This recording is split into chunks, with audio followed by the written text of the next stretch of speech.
Histoires étonnantes. La découverte de la dynamite.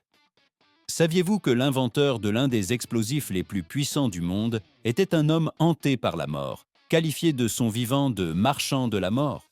L'histoire commence au cœur de la révolution industrielle.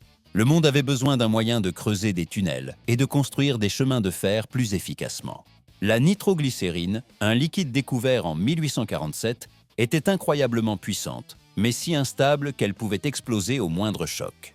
Alfred Nobel, un chimiste suédois, était fasciné par son potentiel.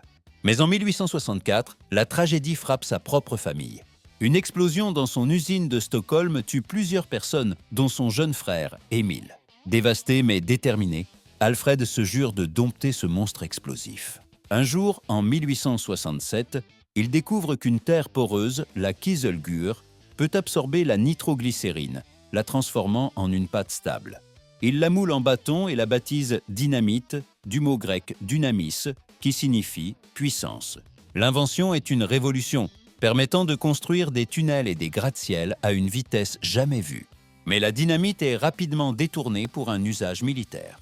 En 1888, à la mort de son frère Ludwig, un journal français publie par erreur la nécrologie d'Alfred, la titrant « Le marchand de la mort est mort ». Choqué, Nobel décide de changer son héritage.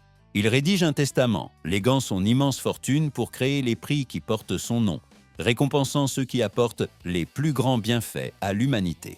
Ainsi, l'homme qui a créé un outil de destruction est devenu l'un des plus grands mécènes de la paix. Alors, quel événement personnel a poussé Nobel à créer ces prix? Abonnez-vous à Histoires étonnantes pour d'autres récits qui ont façonné notre monde.